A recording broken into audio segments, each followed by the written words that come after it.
नमस्कार. IBN लोकमतच्या या मुलाखतीच्या विशेष कार्यक्रमामध्ये आपलं स्वागत. गोव्यामध्ये मोठी खळबळ उडालेली आहे कारण राष्ट्रीय स्वयंसेवक संघामध्ये बंडाळी माजलेली आहे आणि याच्या केंद्रस्थानी आहेत प्राध्यापक सुभाष वेलिंगकर सर, जे स्वतः आपल्यासोबत आहेत. मातृभाषेचा जो मुद्दा आहे त्याच्यावरून त्याने जी भूमिका घेतली त्यामुळं ही खळबळ उडालेली आहे. काय नेमका हा जो मूलभूत उपस्थित केलेला मुद्दा आहे तो त्यांच्याकडून आपण जाणून घेणार आहोत. याच्याशिवाय इतर काही कारणं आहेत का? पर्रीकर आणि वेलिंगकर सर यांच्यामध्ये देखील संघर्ष आहे. आपण हे सगळं शोधण्याचा प्रयत्न करणार आहोत, तपासणार आहोत. सर, स्वागत आहे IBN लोकमतमध्ये. नमस्कार. वेळ दिल्याबद्दल धन्यवाद. तुमचं एक विधान जे आहे ते खूपच गाजते गेले 2-3 दिवस. ते म्हणजे संघ चुकू शकत नाही तर परंतु सरसंघचालक चुकू शकतात. जरी तुम्ही हेडगेवार सरांच्या विधानाचा दाखला दिला असला तरी आजच्या संदर्भामध्ये हे विधान महत्त्वाचं ठरते. तर प्रश्न सरळ आहे की मोहन भागवत जे सरसंघचालक आहेत ते चुकलेत का? त्यांची काय चूक झाली? नाही, मोहनजी भागवतांचा इथे प्रश्न नाही येत. यंत्रणा जी आहे, विच्यावर यंत्रणा, ती केंद्रातली असेल किंवा कोकण प्रांताची असेल, तर त्या यंत्रणेमध्ये मला दोष दिसल्यामुळे मला असं वाटलं की यंत्रणेच्या निर्णयामुळे आंदोलनावर परिणाम होईल आणि त्यामुळे ही स्टेप डोक्यात नसताना देखील आकस्मिकपणे घ्यावी लागली. पण सर, ही म्हणजे अभूतपूर्व, म्हणजे जी घटना आता तुम्ही जो एक वेगळा सौतास उभा किंवा एक वेगळी चूल मांडलेली आहे, सगळेजण म्हणतात की फार ही अभूतपूर्व गोष्ट आहे. हे टोकाचं पाऊल जे आहे ते तुम्हाला का घ्यावं लागलं नेमकं? म्हणजे खरोखर मातृभाषेचा जो मुद्दा आहे त्याच्यापासून फारकत घेतली संघाने म्हणून तुम्ही हे पाऊल उचललंय का? नाही, एक काय आहे की राष्ट्रीय स्वयंसेवक संघाने कधी, म्हणजे गेली 55 वर्ष मी संघाशी संबंधित आहे. वेगवेगळ्या जबाबदाऱ्या माझ्यावर आल्या आणि आता संघचालक ह्या जबाबदारीतून निवृत्त केलं गेलं मला. आणि प्रांत गोवा संघ जो आहे तर त्याचा आता मी परत संघचालक आहे. ही व्यवस्था अशा करता करावी लागली की एक कसं आहे की आपण असं मानतो की समाज हा संघटनेपेक्षा मोठा आहे, पक्षापेक्षा मोठा आहे, व्यक्तीपेक्षा मोठा आहे. हा इश्यू जो आहे मातृभाषा आंदोलन, हा समाजाचा इश्यू आहे. समाजामध्ये एक प्रकारे विश्वासार्हता राष्ट्रीय स्वयंसेवक संघाची या इश्यूमुळे निर्माण झाली.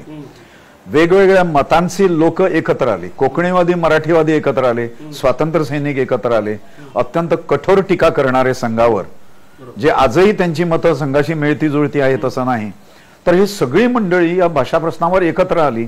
मातृभाषेकरता जर गरज पडली तर रस्त्यावरती उतरू असं स्वतः मोहन भागवत हे पुण्यामध्ये बोलले होते जेव्हा त्यांनी महात्मा फुले वाड्याला भेट दिली होती. त्यानंतर वर्तमानपत्रांच्या संपादकांशी अनौपचारिक गप्पा मारल्या होत्या.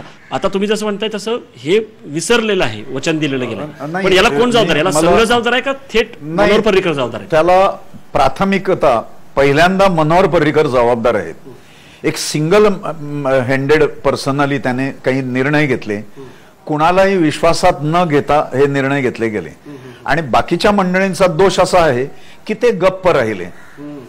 त्यांचे वेस्टेड इंटरेस्ट असल्यामुळे, म्हणजे पैसा आहे, निवडणुकीला तिकीट आहे, निवडणुकीचा बाकी सगळं हे आहे, तर हे सगळं करण्यासाठी म्हणून एकही जण म्हणजे खासगीरित्या ते मान्य करतात हा निर्णय नाही. म्हणजे सत्तेशी सौदा केला काय म्हणायचं? हो, त्यांनी सौदा केला, म्हणजे मातृभाषेशी सौदा केला त्याने, असंच म्हटलं पाहिजे. गोवा सोडून आता म्हणजे मिझोराम, नागालँड ही अपवादात्मक, गोवा सोडून कुठेही इंग्लिश मिडियमला ग्रँट मिळत नाही. भारतीय जनता पार्टीच्या अंडर असलेली जी राज्य आहेत त्यांनाही मिळत नाही. गोव्यात का होत? गोव्यात काय हे होतं? तर त्या बाबतीत यांनी अशा प्रकारे दडपण आणलं आहे असं. काय पॉलिटिकल कंपल्शन? म्हणजे असं वाचनामध्ये आलं की पर्रीकर एवढंही म्हटले की हे शक्य नाही आता आणि तुम्ही समजून घ्या, नाहीतर मग मी राजकारणातून बाजूला होईल. म्हणजे का भाजपला गोव्यामध्ये हे जे तुम्ही म्हणताय की इतर ठिकाणी जी भूमिका आहे ती इथं घेता येत नाहीये, काय कंपल्शन्स आहे? नाही, भाजपने ते मनोहरांचं आणि आर्च बिशपचं काही संधान आहे ते कळायला काही मार्ग नाही. ख्रिस्तांचा म्हणजे त्यांचं मनोहर पर्रीकरांच्या लोटांगण आहे आर्च बिशपच्या पायांशी असं मानणं आमचं सगळ्यांचं मिळून आहे. We have confirmed it. म्हणजे एकामागोमाग एक जे निर्णय घेतले गेले, केवळ भाषा प्रश्नच नव्हे तर त्याच्यानंतर जे अनेक निर्णय घेतले गेले त्यातून सिद्ध होतं की ते बांधले गेलेले आहेत आर्च बिशपला. त्याची कारणं आम्हाला कळत नाही, ती आकलना पलीकडची आहेत. तर झाली अशी स्थिती की शेवटची स्टेज आली आता, म्हणजे यांना पॉलिटिकल उत्तर द्यायला पाहिजे हे काही हिडन अजेंडा नव्हे कोणाचा. भारतीय भाषा हे उघड होतं. म्हणजे 4-5 पण हेच सर कारण होतं. म्हणजे याला अनुसरून मला एक 2-3 मुद्दे तुम्हाला विचारायचे. तुमची भूमिका मुळात काय आहे की इंग्रजी मीडियमचं जे अनुदान आहे ते बंद करा, जसं आपण आश्वासन दिलं, आणि मराठी कोकणीला अनुदान द्या. नाही, मराठी कोकणीला चालूच आहे. 1990 सालापासून इंग्रजीचं बंद करा, इंग्रजीचं बंद करा, एवढी मागणी आहे तुमची. पण ही होत नाहीये. होत नाही. पण मला सांगा सर, हा जसा सांस्कृतिक मुद्दा आहे भाषेचा, तसा हा राजकीय मुद्दा पण आहे. तुम्हाला असं जाणवतं का? कारण असं म्हटलं जातंय की एकतर ख्रिश्चन उमेदवार बीजेपीच्या तिकिटावरती निवडून येत आहेत, त्यांना अडचण होऊ शकते, आणि दुसरं अनेक आज स्वयंसेवकांची मुलं किंवा हिंदू मुलं, अगदी थेट बोलायचं, ती इंग्रजी मिडियमच्या माध्यमामध्ये शिकतायत. जर हे अनुदान बंद केलं तर या सगळ्या शाळांचं विद्यार्थ्यांचं काय, असाही प्रश्न समोर. त्याचा मतदानाशी काही संबंध नाही. शिकणारे शिकू द्यात ना. पालक असं करत नाही, माझ्या मुलाला कॉन्व्हेंटमध्ये प्रवेश द्या आणि मी लिहून देतो किंवा तो मतदान या बाजूने करेन, असं काही नाही. त्याचा जरी मतदानाशी संबंध नसला तरी हा जो प्रश्न विचारला गेला, व्यावहारिक आहे का? इतक्या सगळ्या शाळा, ज्याच्यामध्ये इतके सगळे मोठ्या सगळ्या शाळा गेली 21 वर्ष, म्हणजे 2011 पर्यंत, 1990 ते 2011 पर्यंत 21 वर्ष या पादरी मादरीने या शाळा कोकणी मीडियम मधून चालवल्या. ज्या वेळेला माजी मुख्यमंत्री ज्या होत्या शशिकलाताई काकोडकर, त्यांनी शिक्षण मंत्री असताना ठाम निर्णय घेतला, सरकार पडलं तरी चालेल, पण ग्रँट ही उर्वरित देशाप्रमाणे मराठी कोकणीलाच मिळाले पाहिजे ते, आणि आपल्या बाकीच्या भाषा भारतीय ज्या आहेत 8व्या परिशिष्टात समाविष्ट अशा भाषांना मिळायला पाहिजे, असा स्टँड त्यांनी घेतला. त्याच्यानंतर नांगी टाकली डायसिसन सोसायटीने. कधीही डायसिसनच्या शाळा या मातृभाषेतून चालल्या नाहीत. त्या एकदम मातृभाषेतून चालायला सुरुवात झाली, कारण निर्णय ठाम होता ना राजकीय. पण सर, तुम्ही जसं म्हणताय की हा मुद्दा म्हणजे काँग्रेसच्या काळामध्ये 11 महिने, आता 15 महिने, संघाच्या पण लक्षात आलं नाही. ही जी तुमची तुमच्याशी बातचीत केली नाही. म्हणजे हे जे तुम्ही जे मांडता आहात ती भूमिका आहे आपलीच, आणि आपण आता वचनापासून फिरतो आहोत, हे तुमचं कोणीच संघामध्ये म्हणणं ऐकून नाही घेतलं. नाही, हे पूर्णपणे कल्पना सगळ्यांना आहे. केंद्रालाही त्याची कल्पना आहे आणि कोकण प्रांत जो आहे त्यांनाही कल्पना आहे. शेवटच्या क्षणी त्यांनी मला जे रिलीव्ह केलं संघचालक पदातून, ती कारणं जी सांगितली की राजकीय याच्यात आपण सहभागी हे असल्यामुळे आपण संघ पण शरण गेला भूमिकेला, असं मला वाटतं. म्हणजे सिस्टीम शरण गेला. संघ म्हणून जी काही शिकवण आहे, तुमचा रोग तो आहे का? मग म्हणजे जे तुमचं दुःख आहे, 55 वर्ष जर तुम्ही संघामध्ये आहात, तर इतक्या निष्ठावान स्वयंसेवकाला काहीच किंमत नाही, काय ऐकून नाही? त्या किंमतीचा प्रश्न नाही तो. प्रश्न भाषा हा ज्वलंत प्रश्न जो आहे हा उर्वरित भारतात नसेल, पण इथे 450 वर्ष पोर्तुगीजांनी राज्य केलं आणि टोटली डिनॅशनलाइज करण्याचा प्रयत्न केला. गोवा स्वर्गीय टी.बी. कुन्हा नावाचे स्वातंत्र्य सेनानी होऊन गेले, त्याने डिनॅशनलायझेशन नावाची पुस्तिका लिहिलेली आहे. तर या पुस्तिकेत त्याने जे मांडलं हे इथे चालूच होतं, चर्चने चालू ठेवलं. आता भारतीय जनता पार्टीचं सहकार्य त्यांना मिळू लागलेलं आहे. एवढा प्रश्न गंभीर आहे तो. म्हणजे पूर्ण गोवा हा डिनॅशनलाइज करणे. बरोबर. पण सर मला सांगा की हे जे भाषा सुरक्षा आंदोलन आहे हे बरोबर आहे, तुम्ही इतके वर्ष चालवतात, पण आता राजकीय पर्याय दिल्याशिवाय गत्यंतर नाही. म्हणजे तुम्ही जे भाषण केलं, तर मला सांगा की तुम्ही काय करणार आहात पुढची स्टेप? तुम्ही आता राजकीय आखाड्यामध्ये उतरणार आहात का? तुमची महत्वाकांक्षा काय सर? कारण जसं तुम्ही म्हणाला की पर्रीकर जबाबदार आहेत, अशी पण चर्चा तुम्हाला मान्य आहे का? माध्यमामध्ये जे चित्र रंगवलं जाते की पर्रीकर विरुद्ध वेलिंगकर असा हा संघर्ष आहे, तुम्हाला मान्य आहे? अजिबात नाही. कारण हे एकच आंदोलन आहे भारतीय भाषा सुरक्षा मंचाने चालवलेलं. ते 11ला ज्या वेळेला सुरू झाली त्यावेळी माझं आणि दिगंबर कामत जे मुख्यमंत्री होते त्यांच्याशी काही पर्सनल देणं घेणं नव्हतं. Digambar Kamat is personally my friend. Digambar माझ्याकडे येतात, मुख्यमंत्री असतानाही येत होते काँग्रेसचे, आणि हारल्यानंतर देखील दिगंबर वहिनींसह येऊन गेले, एक तासभर गप्पा मारले. त्यामुळे ऍब्सोल्युटली नाही. मी आतापर्यंत कोणत्याही इलेक्शन मध्ये भाग घेतलेला नाही, याच्या पुढेही मी भाग घेणार नाही. आता राजकीय पर्याय मी घेणार नाही, पण अशी यंत्रणा उभी करणार, पूर्णपणे सक्षम यंत्रणा राजकीय जी तोडीस तोड होईल आणि सक्षमपणे भारतीय जनता पार्टीला चा मुकाबला करू शकेल.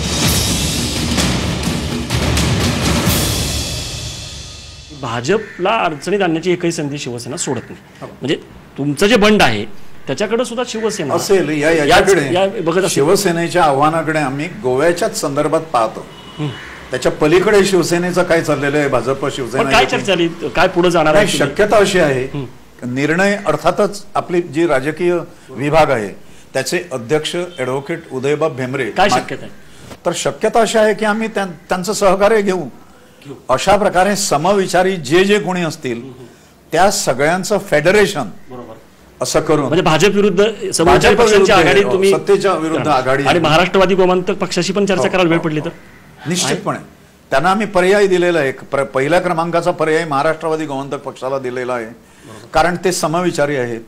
त्याने आपल्या कार्यकर्त्यांना भारतीय भाषा सुरक्षा मंचामध्ये जायला मोकळीक दिलेली आहे. आमदार व्यासपीठावर आले, भाजपचा एकही आमदार आवाहन करून व्यासपीठावर आलेला नाही. म्हणजे या लढ्यामध्ये जे येतील त्याला तुम्ही घेणार? अगदी आम आदमी पार्टी पक्ष तो आला आम आदमीने डिक्लेअर केलेलं आहे की पालकांची जे म्हणणं आहे इंग्लिश मीडियम ऑफ इन्स्ट्रक्शन हा पालकांनी ठरवण्याचा मुद्दा आहे. अशा पद्धतीचा हे जो असं नाही, हा राष्ट्रीय मुद्दा आहे. सर, अमित शहा जेव्हा आले होते तेव्हा काळे झेंडे दाखवले गेले आणि ते निमित्त ठरलं असं म्हटलेलं आहे. त्यामुळं काय म्हणणं आहे? कारण तुम्ही अमित शहा आणि पर्रीकर या दोघांवरतीही ठपका ठेवलेला आहे, तर काय नेमका तो ठपका आहे? अमित शहांचा आणि माझा तसा अर्थार्थी संबंध आलेला नाही.